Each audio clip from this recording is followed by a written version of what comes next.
Bem, boa tarde a todos e a todas os presentes. Mais uma sessão, uma data talk aqui com um tema bastante pertinente na área de gestão de dados, não é? E, portanto, vai ser sobre as licenças Creative Commons, que são normalmente utilizadas não só para licenciar os dados de investigação, mas também nas publicações que advêm desses dados, não é?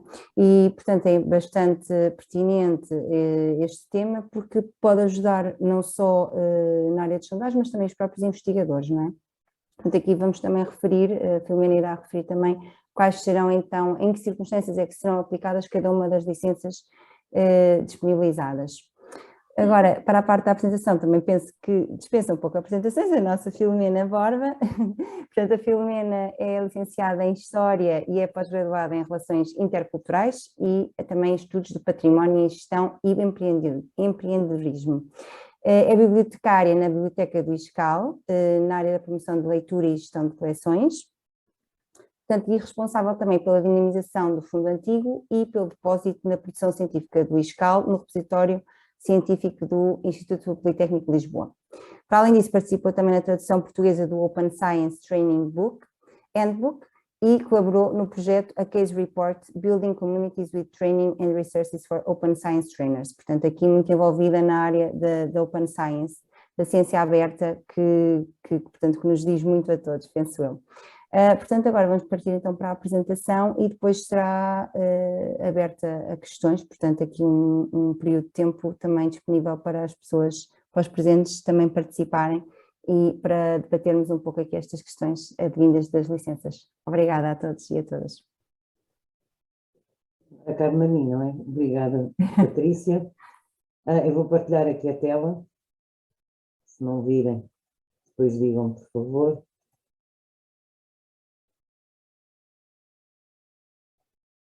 Estão a ver bem? Sim, Filomena. Sim. Pronto. Em relação aos Creative Commons, em relação a... Isto não começou no princípio, peço desculpa. A gente vai falar essencialmente sobre os Creative Commons num contexto de dados de investigação ou de produção científica, porque uma coisa está muito ligada à outra.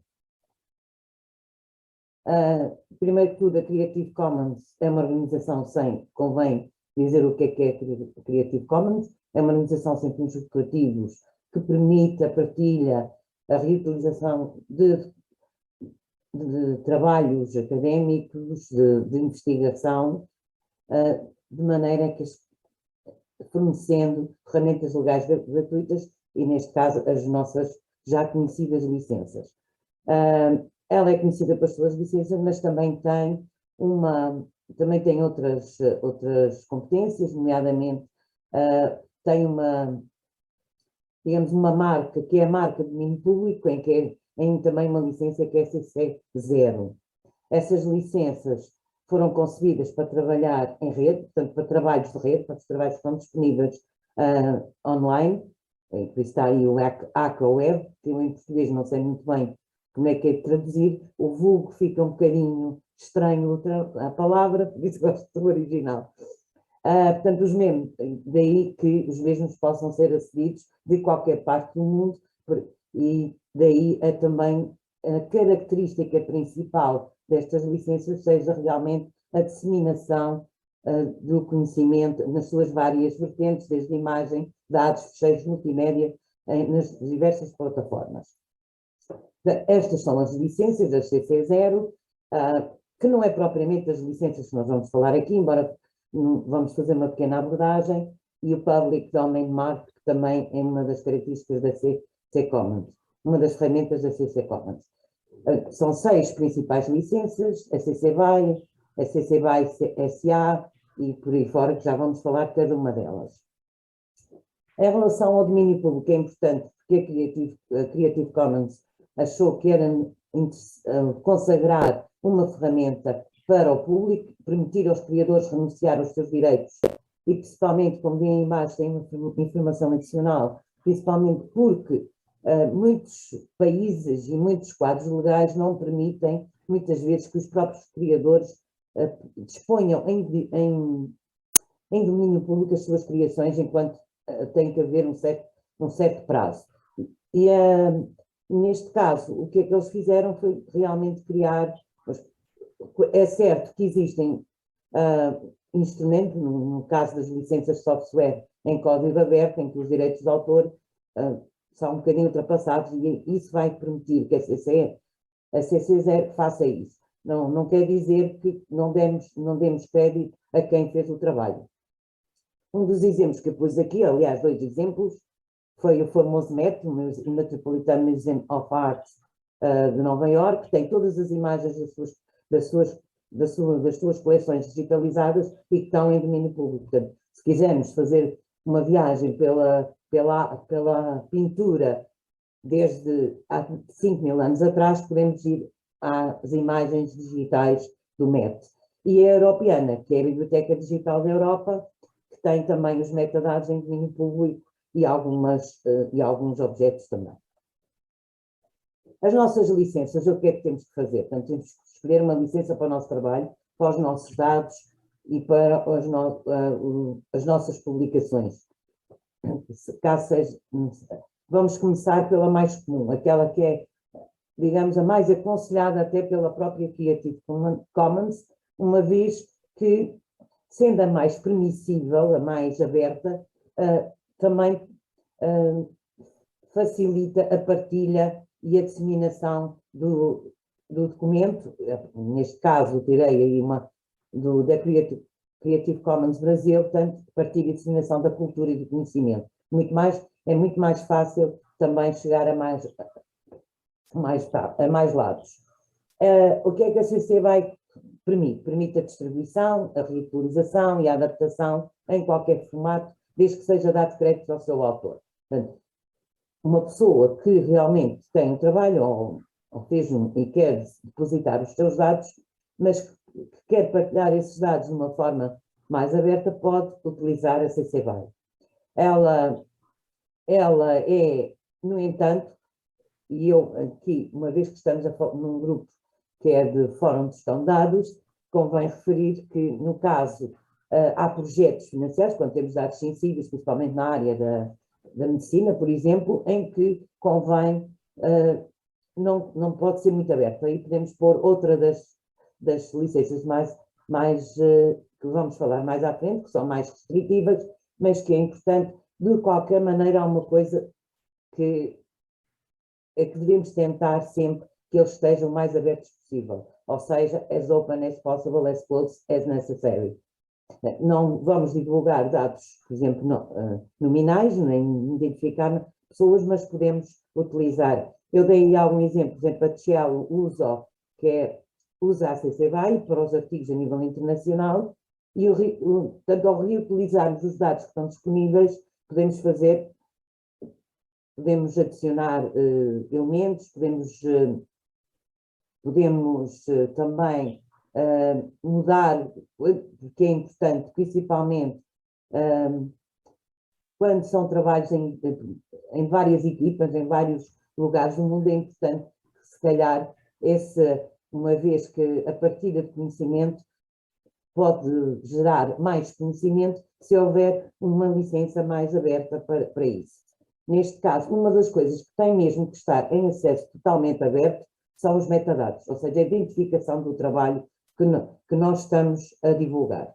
Não independentemente de estarem restritos os dados propriamente ditos, os metadados, aquilo que os identifica, tem que estar com a CC0, ou seja, praticamente em domínio público.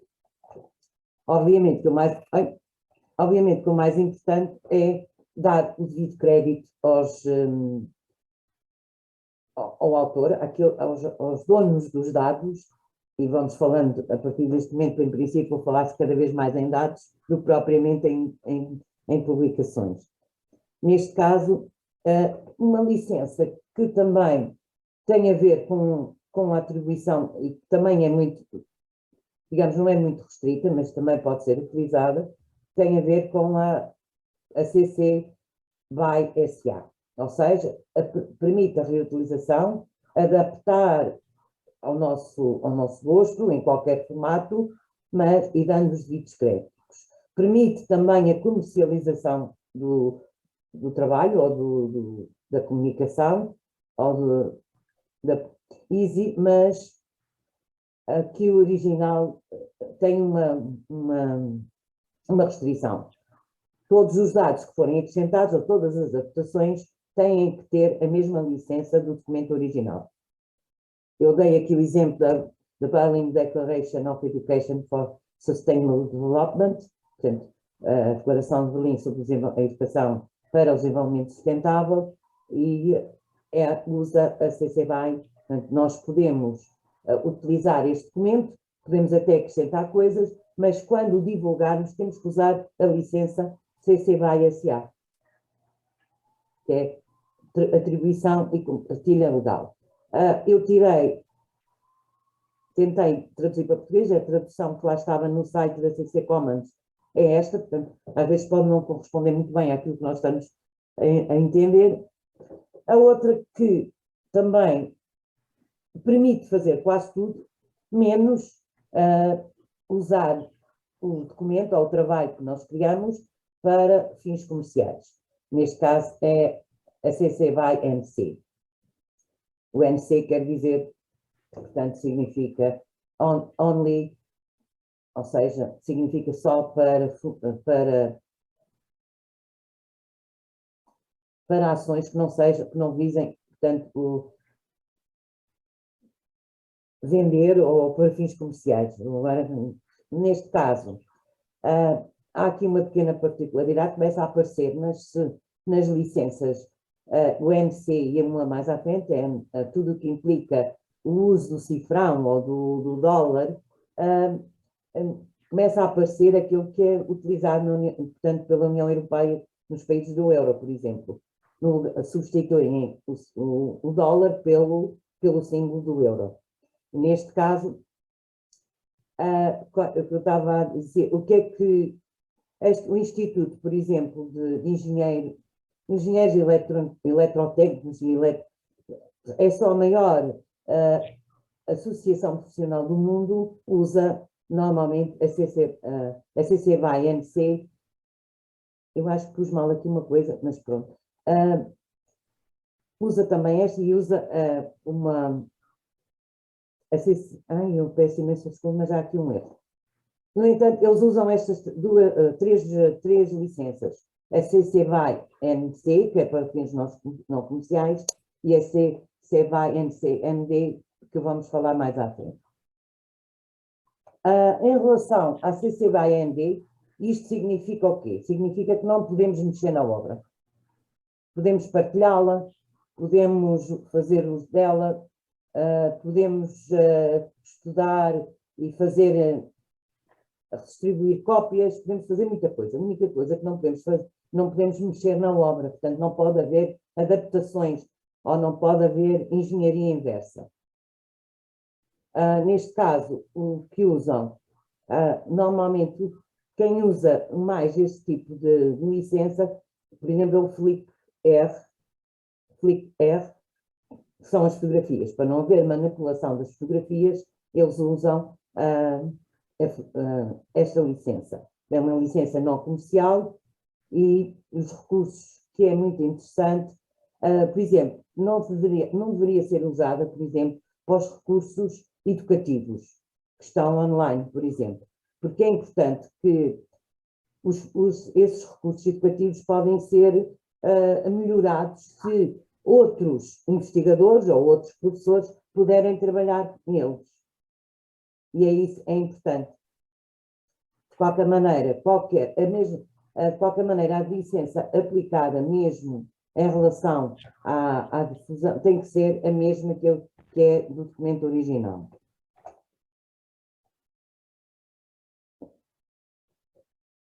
A CC BY NC SA, que é atribuição não comercial e compartilha, igual como já vão reparando, as licenças, praticamente as Creative Commons, permitem sempre, ou quase sempre, tirando a END, permitem quase sempre nós trabalharmos o material, os dados que lá estão.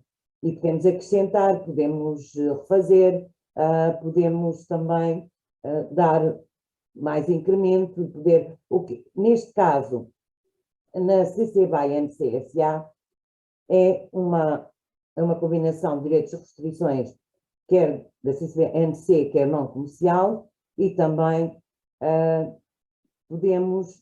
uma das coisas que é sempre importante é dar créditos aos autores e as criações. Aquilo que for acrescentado tem que ter a mesma licença quando são utilizadas ou quando são publicados ou depositados. Os recursos educativos normalmente têm essa licença, ou que seja, permite aplicar todos os 5 R's, o reutilizar, o rever, o recombinar, o misturar, o distribuir e reter, e desde que seja feito sem fins comerciais.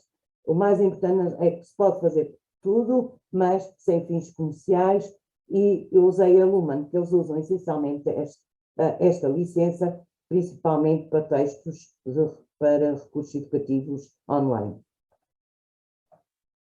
A CC BY NCND não se pode comercializar, não se pode mexer, simplesmente podemos ler, podemos fazer o download, podemos partilhar com toda a gente, mas não podemos mexer no conteúdo, nem podemos usar também para fins comerciais.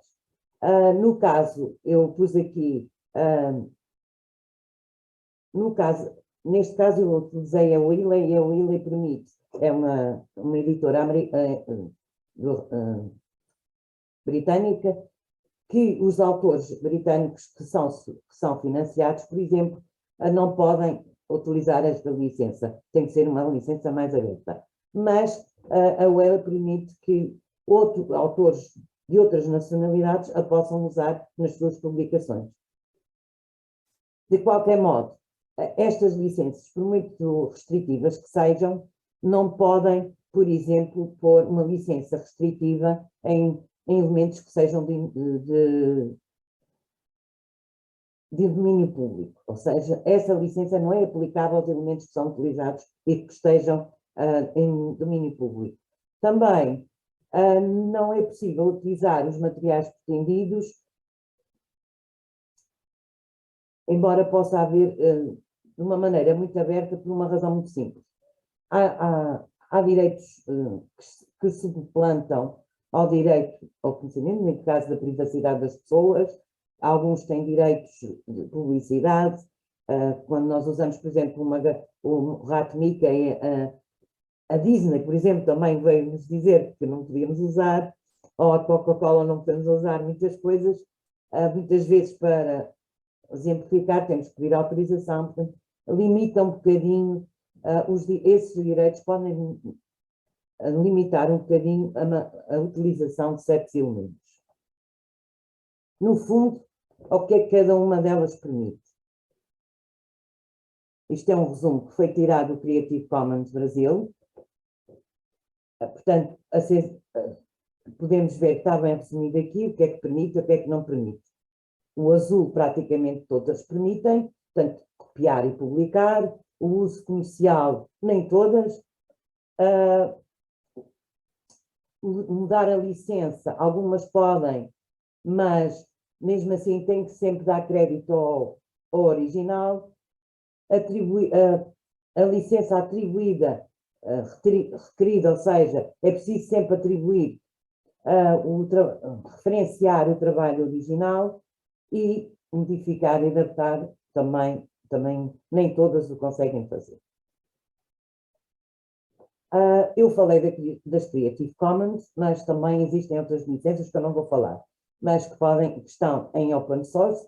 Podem ir aqui a este link, ou choose a license, por exemplo, e é só, podem escolher o MIT license, o GNU GPL LV3, conforme o material que têm, os dados que têm, podem utilizar. Podem vir aqui escolher uma licença, podem não utilizar a Creative Commons. E acho que não ultrapassei os 15 minutos, Tem aqui algumas referências, acho que isto vai ficar online, principalmente a apresentação depois, se quiserem, e estou aqui à disposição para responder a uma questão que queiram colocar. Ok, obrigada, Filomena, pela excelente apresentação. Vamos então agora passar para a parte das perguntas e respostas.